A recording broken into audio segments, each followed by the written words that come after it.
So to go back to this question of how much we can kind of extend, if I know I'm conscious, I assume you are, and then we're going to kind of go from there and say, well, how many things in themselves, have this experience? To me, precisely the thing you mentioned before about living systems having a boundary that allows them to be a subject that is differentiated from the world around. To me, that's the cutoff point, and I think you can come up with a kind of principled stance that is biopsychist in the sense that every life form, every bounded living system, even individual cells in my body, we can think of those as centers of subjectivity or consciousness. But when it comes to things out there like atoms and, especially collections of atoms, I feel like you can't really describe boundaries in the same way as you can for living systems. So I find it, if you were to say, is a chair conscious, I actually feel like the line that delineates a chair is in our head, really. It's not out there in the world. Like Theseus's ship, if you change all the planks, the ship is the concept. So you can't really ask, is a ship conscious, because it doesn't exist out there. But living systems do really exist from their own side. They have a certain kind of statistical boundary they maintain. What are your thoughts on that perhaps all life is conscious and that's where it ends?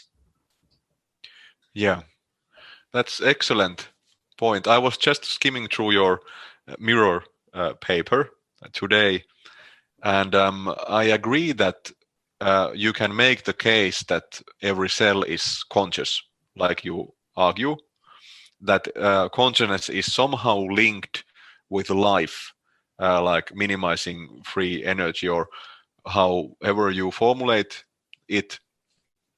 But then again, even the free energy principle is just a model.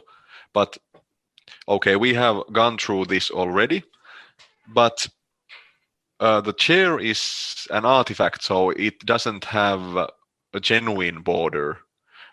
And so does same applies to the rock. But then when you take an atom or a molecule, it is self-sustaining. It's not alive in the biological sense, but molecules eventually they are torn apart. They have a life cycle, or like they are born and they die.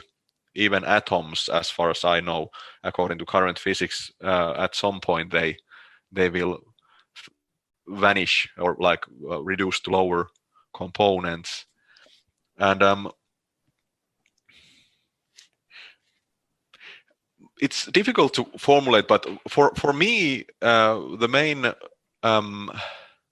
motivation for these panpsychist ideas is the epistemic gap. That you have the discrepancy between consciousness as it is here, as some kind of neural process, science would model it, but you cannot infer from the scientific model that I am here conscious. From the outside, you can put me into an fMRI device or open my skull, and all you see is flesh and blood. And it's really like, if you look at autopsy videos, for example, you see that it's you just have this amazement of, well, it's a dead body. Well, if you look surgical videos where you see, like, you can have the skull opened and you with electrodes you stimulate certain areas and the subject reacts. It's somehow so vividly manifest the epistemic gap. How is it possible that the thoughts and sensations are somehow in that flesh and blood there? And of course, it's just this naked eye picture. But even if you have the more sophisticated scientific picture, it's still, the gap exists. I can be here conscious, experiencing my life, living my life without knowing that I even have a brain. And I can study your brain and never know what you are thinking. Where there are certain techniques, but I can never like really feel what it's like to be you without becoming you. So there is this kind of border. And somehow it's a deep gap between the model and the modeled. Like take the feeling of pain, intense pain, and some kind of neural process. They are something completely different. And Descartes, he was not dumb like dualists are nowadays considered as like almost like idiots. But Descartes was a dualist, and it's so deep, this gap, that it can lead to substance dualism. It's not trivial, and to deny this, I think, would be to deny the facts. And if the gap is in our case so deep, it must be really deep also in the case of everything else, because we are not exceptional here. So it leads us to the question again of what is an atom in itself, and to this William James's idea that they are soul dust, the ingredients where consciousness is born. And you have this continuum from the Big Bang and creation of the first generation stars, and then heavier elements and us roughly. Then there is no divide. All the divisions are made by us scientists. We divide different forms of energy. We divide life and not life. But it's all just our models. And in reality, well, this, again, I just feel it's all one. Yeah. And I mean, to me, the problem with the epistemic gap, I would say, is, you mentioned with Descartes, the feeling of pain and then the physical damage, how, and the kind of the nervous system signaling that. How do you bridge these two different descriptions of the same thing? To me, I feel like with emergent phenomena, we're asking, like, there are genuinely emergent phenomena, and I think with consciousness we refuse to accept that it could be truly emergent, in the sense that the wetness of water, individual molecules of water are not wet. It's a genuine thing that emerges. And I would say the main reason I'm not a panpsychist is when people argue for panpsychism, I very often see this claim that something can't have properties that aren't there at the smaller scale. But to me, that's nonsense. Like a living system is alive, even though its atoms are not alive. If you think of an ecology of animals, an ecology is a real thing. But then if you say, well, take one gorilla, where's the ecology inside that gorilla of that one individual? Well, that you don't need to. If you take a network and you look at an individual node and say, where's the network in that node? The network is a genuinely emergent phenomenon. So to me, I think of consciousness as a kind of interdependent framework, in the sense that pain is painful in reference to not pain, rather than in reference to the physical stuff out there in the world. And there's the structure of consciousness overlays with the kind of patterns in reality, but they are two different phenomena.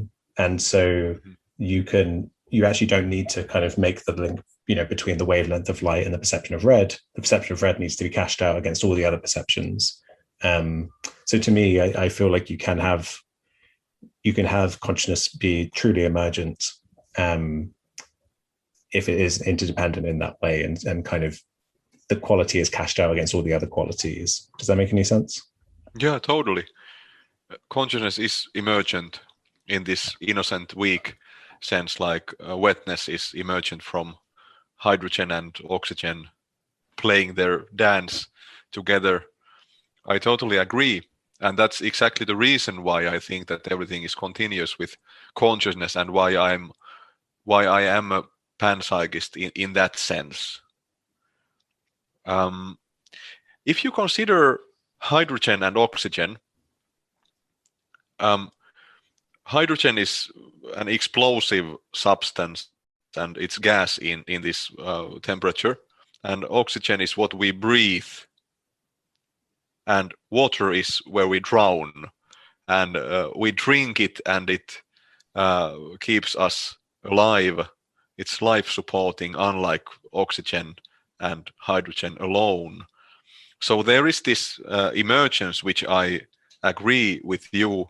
It is completely innocent. There is nothing like, well, I think it's in fact magical. How is it possible that these two substances can form this kind of interaction process where they become something more than they were independently?